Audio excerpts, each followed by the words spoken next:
The Zamfara state government says it has released documentary and pictorial evidence against the immediate past administration of Bello Matawalle in relation to the uncompleted Gusau International Airport project. Matawalle, who is now the Minister of State for Defense, on Friday denied the allegation of embezzling billions from the Zamfara Cargo Airport project. But that denial seems to have opened the Pandora's box as the state government at the weekend ruled out evidence backing the allegation. In a statement issued by the spokesperson to the Zamfara governor in Gusau on Sunday, he alleged that the former governor directed the Ministry of Local Government to withdraw 1 billion naira from the local government joint account on October the 25th, 2021, and to pay 825 million naira to the contractors therefrom without an evaluation. He said this was in complete disregard of due process. Former Zamfara State Commissioner for Information, Ibrahim Dosara, joins us now to speak on the allegations of misappropriation of funds against former Governor Matawalle, as well as the worsening insecurity in the state. Good to have you on Arise News. Thank you so much for joining us. Well, I would like you to react, to this allegation of funds embezzling by the former governor of the state. What would you say to the allegation? Well, my reaction to it is that that is a blatant lie, attempt to divert the people's attention from the responsibility, the primary responsibility of the governor, which is securing the lives and property of the people. So he is just doing it because he is used to doing that, even in his past records and dealings, to divert people's attention and loot public funds. So that is just that. Otherwise, there is nothing in it. We have already presented our facts and defense with documentary and pictorial evidences. I see no reason why Dawda Lawal is engaging himself into these baseless and unfounded allegations. Well, it does seem that the allegations of embezzlement there, the numbers are quite large and the situation is quite worrying. Which is the way forward as you see it now, especially concerning the former governor?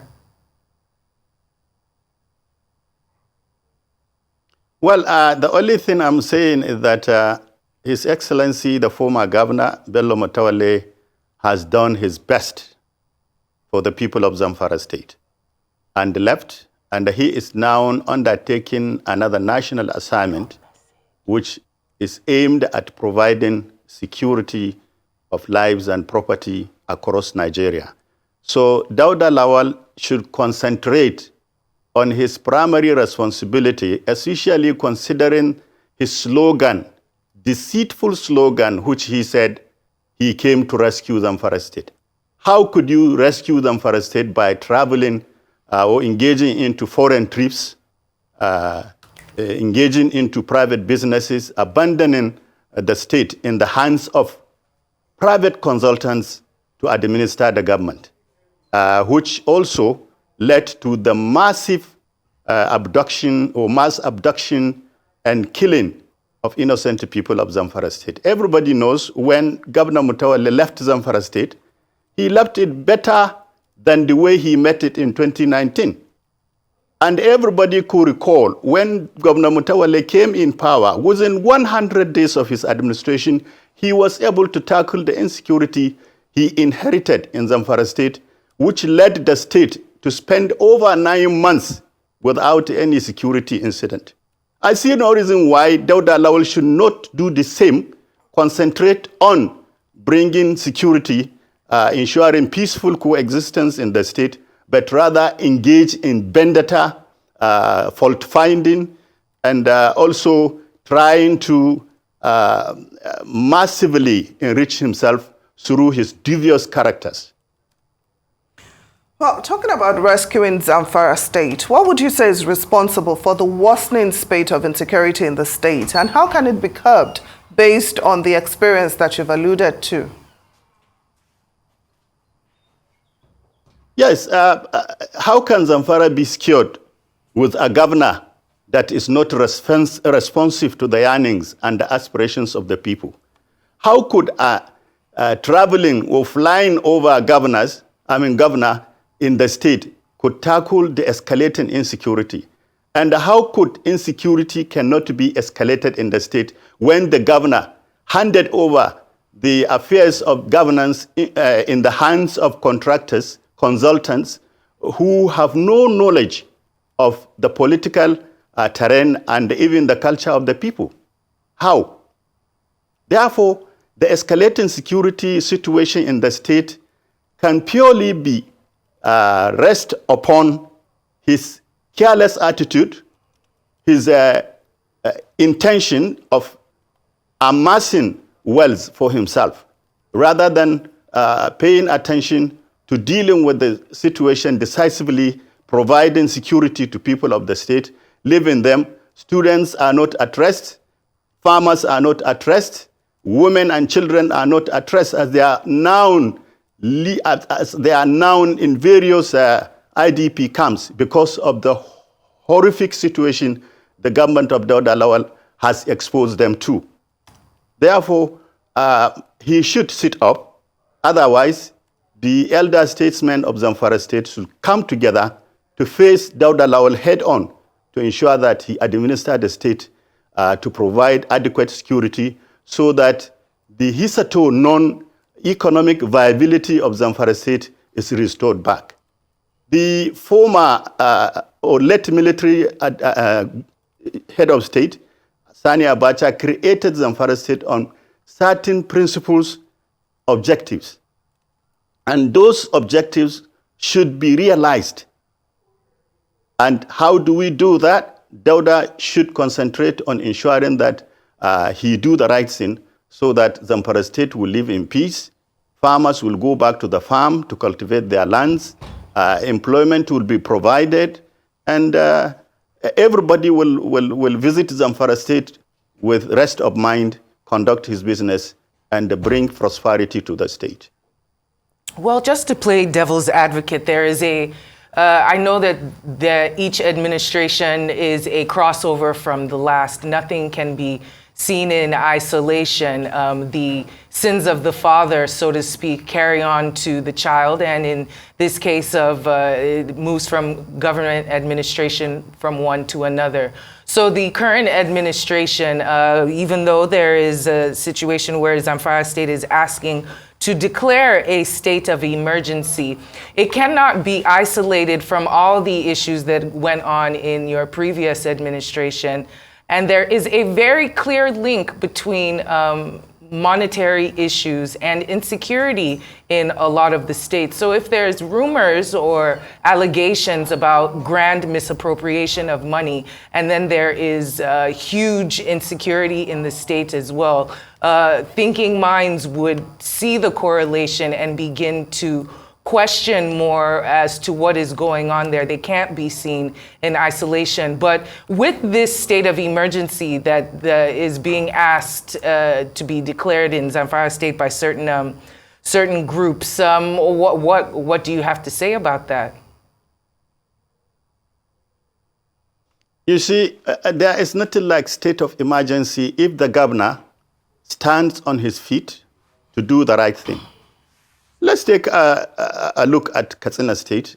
The governor there, Rada, has been doing excellently very well. Within the period he became governor in Katsina State, he has provided a lot of things to signify his effort to tackle insecurity. But up to this time, I'm talking about 6 months of Dawda Lawal's administration, he has been flying out of the country, leaving the state in the hands of the consultants, like I say, who are running the state, and also did not bring anything on table, tangible thing on table to prove his effort towards rescuing Zamfara State in terms of insecurity the state is facing. So there is nothing like a state of emergency as far as I am concerned if the governor is doing what he is supposed to do rather than engaging into his private business, leaving the state in the hands of callous bandits who are killing, maiming, and abducting people, preventing farmers from cultivating their lands, causing a lot of hunger, causing a lot of poverty, making the state miserable. If you go to Zamfara state today, you will see how most of the streets in town are littered with women and children begging. I mean, I don't understand which rescue slogan he is flying, that his government has come to rescue the state. How? Do you rescue the state with this kind of attitude? Mr. Ibrahim Dosara, now So you said that... I feel it's not the issue. Now, you said earlier that the former governor, Bello Matawalle, improved the security situation in the state within a few months of getting into power. So what would you say was the winning strategy? Would he be willing, perhaps, to advise this new administration on how to go about securing the state? You see, Dawda Lawal is trying to copy what Matawalle has done in tackling security. But instead of him to come forward, liaise with the former governor or his lieutenants, find out what he did to ensure that success. He is now fault-finding the previous administration, trying to make sure that he indict the previous administration for his personal interest against the interests of the generality of the people of Zamfara state, which shouldn't be the case. Governance is a continuous process. So when you come, study what you met and compare with what you have, and then liaise with other people that administer the state, not only the former governor, Bello Matawalle, other governors who administered the state were there. They did their best to ensure that they put better for the state. He should liaise with them. It's not just to corner yourself and start flying aeroplanes to Europe, UK, Dubai, engaging in businesses, leaving the people at the mercy of the terrorists. So it's very unfortunate that the people of Zamfara state found themselves in the hands of this kind of merciless leadership of Dawda Lawal. It's unfortunate. So in your opinion, is that really the issue, the amount of foreign trips that the current governor has been taking and his attention to his business? Is that the reason for the insecurity continuation in the state, and in addition to the fact that he hasn't liaised with the former governor? Of course, all contributed. You see, it's just like when you are a household, you abandon your family. You don't care how they eat. You don't care about their education. You don't care about their health. And then you start looking for the family to flourish, to be good ambassadors. It's not possible. You have to stay. Find out, how do your children eat? How do your wife handle the education of the children? So that together you contribute and make the family a very vibrant one and bring progress so that you contribute to the development of your community. So that is exactly what is happening. Dawda Lawal did not concentrate on what he's supposed to do, liaise with the stakeholders, elder statesmen, liaise with the former leaders, find out what is happening, but rather put in his personal interest to start fighting, fault-finding, and also vendetta against the people of the state, particularly those he perceived to be his enemies. This is not how a state is being run for success. Like I said, the governor of Katsina State is doing very well. He has focus. He has mission for the people of Katsina State, and he's doing very well. And to put them in shame, he invited them to witness what he has done to fight insecurity in Katsina State, and he stand on his feet. But Dawda Lawal is not doing so. He's rather facing his private business against the interests of the people of Zamfara State. That former Zamfara State Commissioner. That is what. Former Zamfara State Commissioner for Information, Ibrahim Dosara, thank you so much for joining us on Newsday.